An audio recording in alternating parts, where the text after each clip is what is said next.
हिंदुस्तान जिंदाबाद ये नारा इस वक्त दुनिया में गूंज रहा, लेकिन क्यों गूंज रहा ये बात आप इन 5 भारतीयों को देखकर समझ सकते हैं। दरअसल ये 5 भारतीय नाविक हैं जो 4 साल से ईरान में फंसे थे, लेकिन अब ये अपने वतन लौट आए, वो भी सुरक्षित। अब आप खुद देखिए, घर लौटने पर मुंबई हवाई अड्डे पर 5 लोगों के परिवार ने उनका किस गर्मजोशी से स्वागत किया।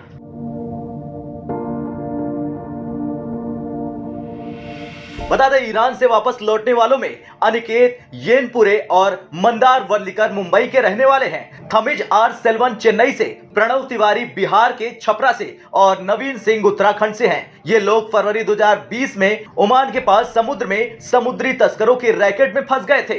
ईरान की नौसेना ने उन्हें ड्रग तस्करी के आरोप में जेल भेज दिया था। करीब 6 हफ्ते तक जेल में रहने के बाद उन्हें 8 मार्च 2020 को रिहा कर दिया गया था, लेकिन कुछ दिनों बाद उन्हें फिर से गिरफ्तार कर लिया गया। इसके बाद भारतीय दूतावास और भारत सरकार ने उन्हें वापस लाने के लिए लंबी कानूनी लड़ाई लड़ ली।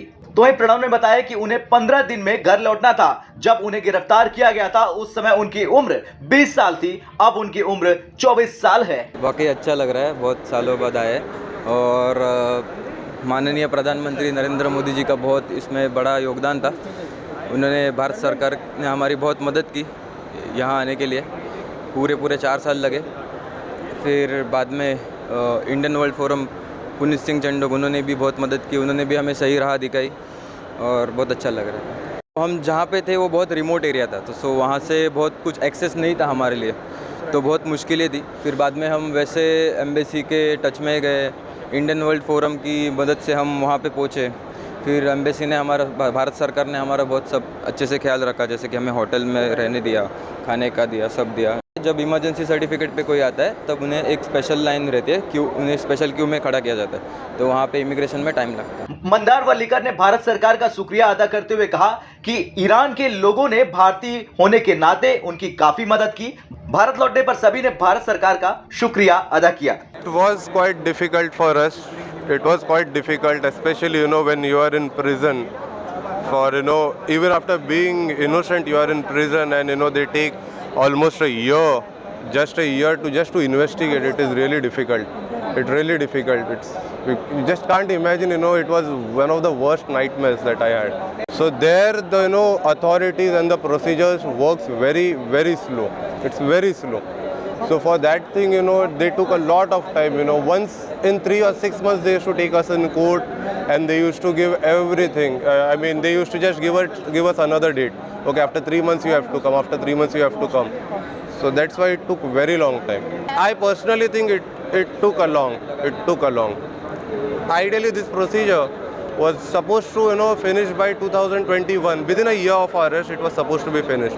इसके बाद अब दूसरे भारतीय नाविकों ने जो कहा, उसे सुनने के बाद आप समझ जाएंगे कि भारत की सरकार अपने एक नागरिकों की सुरक्षा के लिए कितनी सजग है। जब मैं शिप में चढ़ा था तब मेरे को 20 ही दिन हुए थे, 21वें दिन शिप पकड़ी गई थी, तो मेरे लिए तो बहुत टफ टाइम था वो, कि मेरे को समझ ही नहीं आया क्या हुआ क्या नहीं हुआ, तो इस वजह से थोड़ा टफ था मेरे लिए।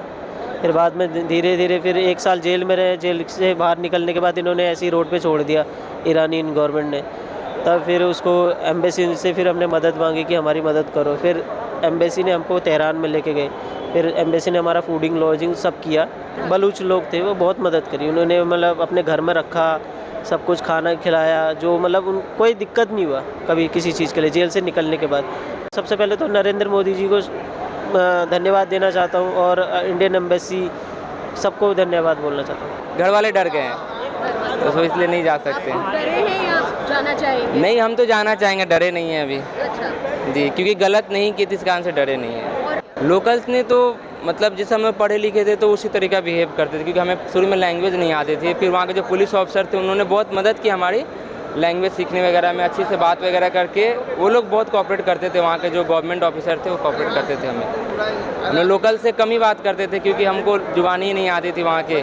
वो मेरी आखिरी सेल थी, 15 दिन मेरे साइन ऑफ को बचा हुआ था। मेरा कॉन्ट्रैक्ट 15 दिन में ख़त्म होने वाला था, मैं घर आने वाला था, मैंने पूरा ट्रॉली पैक वगैरह सब कुछ कर लिया था। खैर, ये 5 भारतीय नाविक अपने देश लौट आए हैं और दुनिया में भारत ने फिर अपना डंका बजा दिया। आपका क्या कहना है भारत की ईरान में इस जीत को लेकर? कमेंट कर जरूर बताएं। ब्यूरो रिपोर्ट, भारत तक।